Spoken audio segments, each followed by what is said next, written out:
Welcome back, guys. Today 10. So after today, we will officially be halfway through distance learning. With that in mind, before we get started, just wanted to remind you guys, make sure you're keeping up to date on your grades. Make sure you're checking in, getting everything done.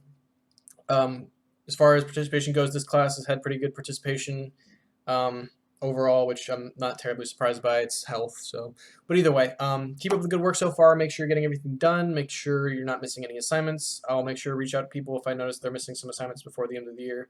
But just stay on top of it. You guys are doing a good job so far. Just wanted to say thank you for all the adjusting you guys have had to do. I know this is kind of a weird time for everyone, so I know it's been a challenge both for you and for your teachers. So um, thank you for being flexible. Thank you guys for participating, asking questions if you have them, all that stuff. So just as a roadmap for where we're headed, since we only have about 10 days left, we have a few more things I'd like to cover, things I normally get to, so we'll see if we have time for everything. We're going to kind of shift gears a little bit.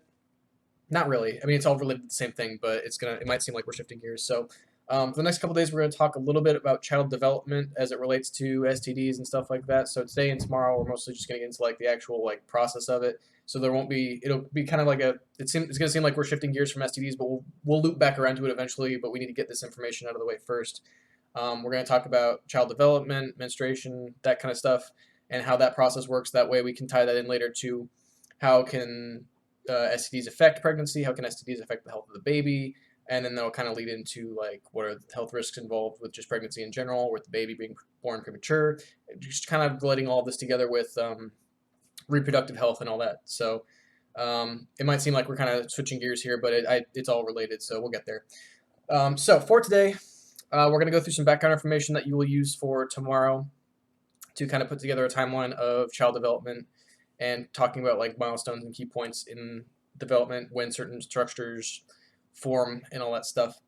So we're basically going to break this into two sections for today. The first part is going to talk about just the process of menstruation on its own, so the process of the female body getting ready for pregnancy, should that occur. And then the second half will be looking at the actual development of the child if pregnancy were to happen.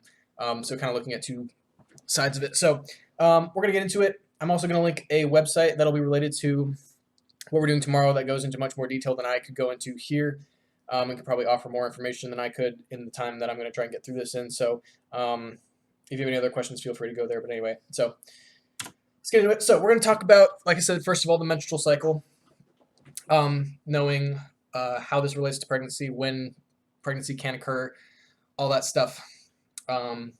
So anyway, menstruation is the process through which the female body goes through preparation to become pregnant. It's when egg cells become fully mature and will leave the ovary in a attempt to become fertilized, whether or not that actually takes place. And if that does not take place, then the removal of that egg through the body and the renewal of the cycle, so on and so forth. So day one, this will vary from place to place and source to source, depending on who you're talking to and what aspect you're talking about, because it is a cycle and it is continuous. But most sources that I was able to find starts the actual act of menstruation with the actual bleeding, and that's when most places talk about day one. So starting over completely, shedding the lining of the uterus, removing the blood, removing the unfertilized egg, and starting over. Will start us off at day one. So for the sake of today, that's gonna be our starting point. Again, depending on the sources that you look at, they might start at different places, but that's the most consecutive place. So again, day one. So if fertilization does not happen, which is typically the case unless for some reason you're having lots and lots of kids and just really have no downtime of when you're not pregnant, but most of the time, pregnancy does not occur. Humans do not have offspring that often compared to a lot of animals. Well, again, it depends on personal choice, but either way. So, if fertilization does not happen, all the resources that have been building up in the body are not needed. So, the resources are shed. The blood that's been accumulating in the uterus is removed because it is not being used to sustain a growing embryo. Along with the uterine wall, or the lining of the uterine wall, it's completely shed, removed from the body, and the body begins to prepare for the cycle again to prepare a new egg and prepare fertilization. Not terribly related. I'll try to make this quick because I know I get on tangents a lot, but I've had questions in the past that I find interesting about this. People have asked if other animals menstruate this way, and there are a handful. But basically what I've been able to find out is that there's two basic ways that mammals go through this process. There's like us, where the uterine lining is removed and the blood is shed externally throughout the body, and then there are some organisms that actually reabsorb the blood, reabsorb the uterine lining, and there's no actual bleeding process. I forget which animals do what. Most of the reason why I get this question a lot is when people are talking about their pets. I think dogs can menstruate, but only if they're not spayed or neutered. Well, obviously not neutered because boys can't. Anyway, I'm getting off topic. I'll put a timestamp so you can skip that part if you're not interested. But it's just a question that I get a lot, and it's one that I find interesting. So if you can find out more information on that and are curious, feel free to look into that. But anyway, so next step. And again, I don't think I mentioned this at the beginning, but obviously this is kind of a flex schedule from person to person. It'll vary along with a couple other environmental factors that will influence, the actual length of the cycle and the severity of it and all that stuff. So this is just like a general like rule of thumb, but obviously it's going to fluctuate from person to person. So pre-ovulation, so the follicular phase around day 5, from depending on the person. So what this means is in the process of developing an egg cell for fertilization. All of the egg cells that a woman will ever have throughout her life are formed before she's even born. So when a baby girl is born, all the egg cells that she will ever have are inside her body already, as opposed to men that are constantly producing new sperm throughout their life. However, these egg cells are not mature. They are not ready to be fertilized yet. They have to undergo a process in which they are matured and turned on in order to actually be ready for fertilization. So in order to do this, they form what's called a follicle. It's kind of like a case around the egg cell where the egg cell can mature and grow. It's kind of like an egg for the egg in a weird way. So a follicle will form around the developing egg, and then the egg cell can start to undergo maturation. It'll be exposed to various types of hormones that will regulate cell growth and stuff like that. One of the key hormones involved, and you'll see this throughout our notes here, is estrogen. Estrogen is the main hormone involved in a lot of the female reproductive anatomy, as well as cellular processes. Common misconception, though, is that it's only found in women. Everyone has estrogen in some levels. Same thing with testosterone. Testosterone obviously is more associated with men because it's more influential in male reproductive maturity. Same thing with estrogen, vice versa. But we all have both of these hormones in very different variations, as they do have some kind of regulatory function just in general. So men do have some level of estrogen. It's just a lot lower than women, and women do have some level of testosterone. It's just a lot lower than men. Typically, it depends on the person. But either way, that's just a misconception that I've heard a lot of. Next after that is the proliferative phase. Once the egg cell is maturing, there will be a rise in estrogen and progesterone. Progesterone being another hormone involved in regulating the menstrual process and also just female anatomy or female reproductive anatomy in general. When this rise in hormones begins, it tells the body to start preparing for pregnancy if it were to happen. So this is when nutrients start to accumulate. This is when the blood starts to accumulate in the uterus. It starts to gather any necessary nutrients in order to potentially feed a developing embryo should pregnancy or fertilization occur. And this is where that will start to happen. After that, you've got ovulation. This is where the egg cell is fully matured and will actually leave the ovary. And I think this is on my next slide too, but this is actually where pregnancy will happen if it happens at all. So this is the only time during the process in which pregnancy could occur. Typically, I'm sure there are exceptions, but either way. So the mature egg cell will leave the follicle, and it will travel down the fallopian tubes, if you remember from the terminology from last week, if you were paying attention and looking at that PowerPoint. If not, it's still up there, so go back through. But the fallopian tubes attach to either of the ovaries and connect to the uterus. So once they leave the ovaries, they will travel down the fallopian tubes on its way to the uterus. This release is due to a high level of estrogen increase in the body.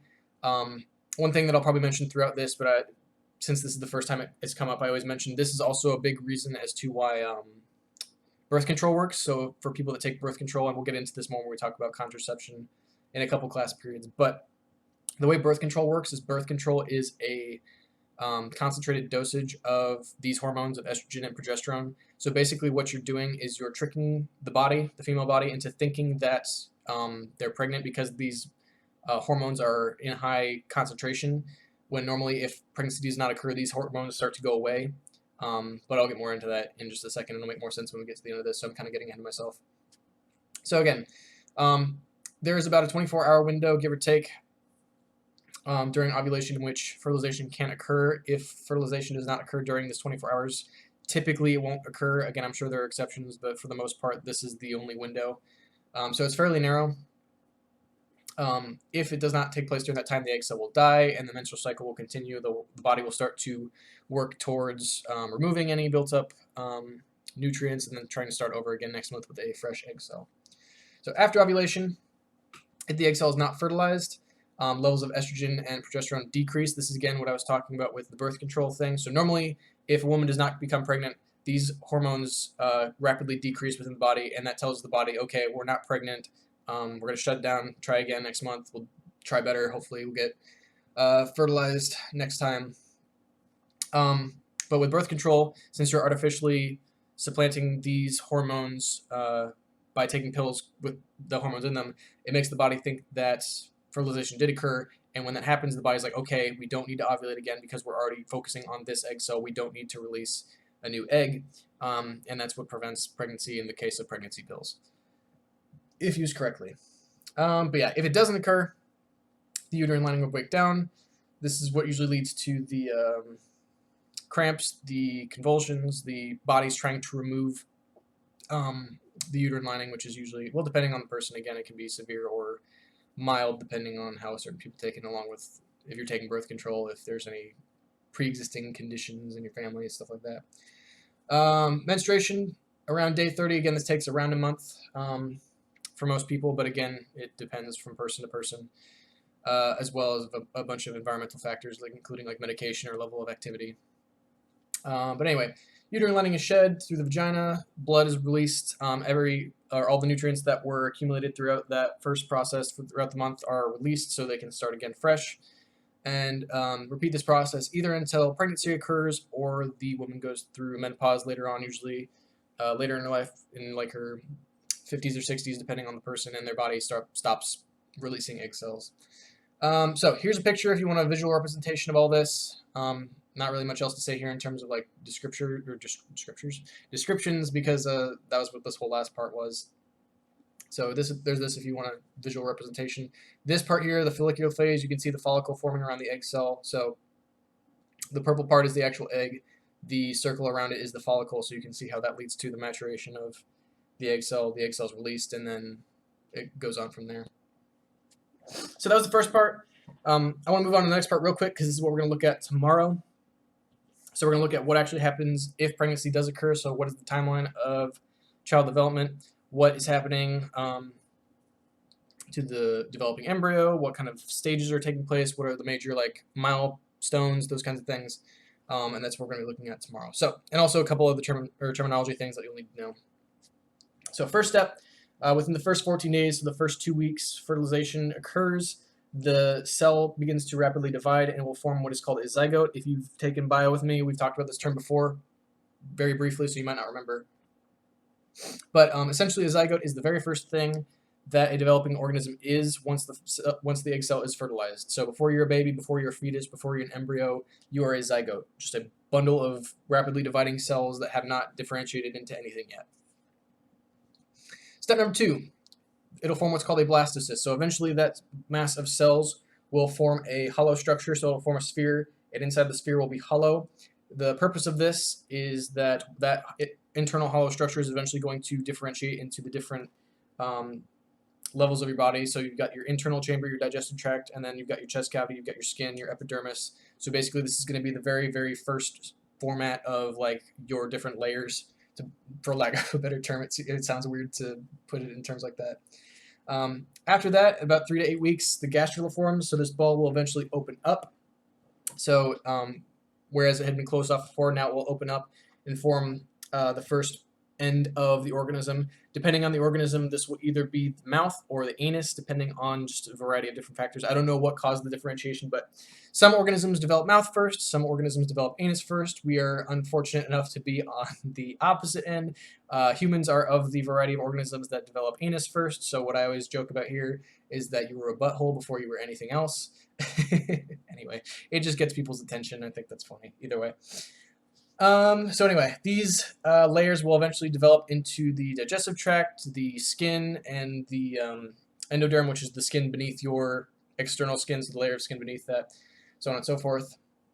About 2 weeks after conception, and then again, this is it's fluctuating. So sorry if these don't line up correctly. So more than 2 weeks after conception, depending on whenever this took place, the embryo will start to form. So once those layers start to differentiate, you can start to see the actual structures develop. So now you can start to see what will become the skin. You can start to see some structures developing, like the hands and the feet and the eyes. You can start to see some differentiation in the cells, where they're actually starting to determine, okay, this is going to be a skin cell, this is going to be a heart cell, this is going to be a brain cell, so on and so forth.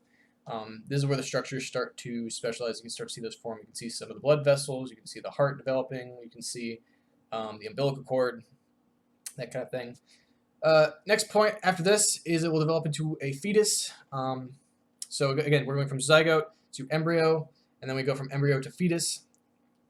So now we're starting to see specialized structures forming. Now you can clearly start to see where certain things are taking place. You can see this is clearly starting to look like a baby, starting to develop the internal structures. You can start to see the rib cage developing here, so on and so forth, usually about 2 months after conception. And now I'm going to start to break it up into much broader categories because this is a long process and a lot of stuff happens kind of together. If you've ever taught or heard about this on TV through some show, usually I don't know, like Grey's Anatomy or any kind of doctor show where they're talking about pregnancy, or even just in real life, if you've known someone who's gone through pregnancy, they usually break it up into trimesters. So 3 sections, hence the trimesters, where different things happen. Second trimester, bones and joints start to form. Eyes open and close. Fetus begins to swallow. This is where a lot of the just natural instincts that people are born with start to develop. The baby will practice swallowing, practice opening and shutting their eyes. Just in like or subconscious stuff that obviously they're not thinking about because you don't have that kind of cognizance yet. But it's just something that happens before birth takes place. So some level of activity. Side note that I've learned recently, I didn't actually know this, but people were pointing this out to me, and I think it's really interesting. I did not know this, but babies do not have kneecaps when they're born. Those develop later. I did not know that for a very long time. I was very surprised when people told me. I didn't believe them, so I find that interesting. Third trimester, so the last portion of the pregnancy. This is where major structures begin to finish development. So the organs begin to finish development, synapses and nerves fire rapidly, so the baby's moving, the baby's kicking, the brain's starting to turn on and activate. It's starting to, do what you would imagine it to do as it's getting closer to birth. It's starting to, become cognizant and mobile, and will eventually be born as a fully developed baby. Well, fully developed, depending on your interpretation. Obviously, they can't do much. And then 9 months later, you have a baby, typically on average. So again, the reason I bring this up is, one, we're going to relate it to what we have been talking about with STDs and sexually transmitted diseases, and how that can affect the health of a baby if people with STDs or people develop STDs during pregnancy, how that can affect the baby. But also because one of the biggest issues that a lot of people face outside of sexually transmitted diseases when it comes to pregnancy are premature babies. Every time I've taught this, I've always encountered someone who's either said they were premature themselves or knew someone who was premature, meaning that they were born early. It's a very common problem, and there's a lot of really interesting studies and developments that are going on to try and remedy some of this. So we're going to talk about that. We're going to talk about the risks involved with a child being born prematurely. We're going to talk about some potential processes in the future that might be able to help with that, and then anything related to that. But anyway, I know that was a lot today. I wanted to cover all my bases for what we're going to do the rest of the week. I'll post this, and then I'll post the website that we're going to look at tomorrow. Basically, for tomorrow, it's going to be like it's a version of this where I'll give you a website, and they break it down a lot more like specifically than I do here. Where you're going to be asked, it'll give you a description. It'll say like this starts to form. You'll go through the website and say what weeks in development typically would this occur at. Again, all of this is relative to the person. Some babies take longer. Some babies, again, are born premature, but they should. Anyway, it fluctuates. But so either way, I'm rambling at this point. Hopefully that made sense. Hopefully a lot of this is stuff you already knew. But again, I wanted to cover all my bases because that's the point of taking this class. So either way, I'm rambling. So I'll cut it off here. Let me know if you have any questions. Keep up to date on your grades. We only got 10 days left after today, so hang in there, and hopefully everything will smoothen out and be back to normal by August, and we can all go back to normalcy, if that's a thing that can happen. Either way. All right. See you guys tomorrow.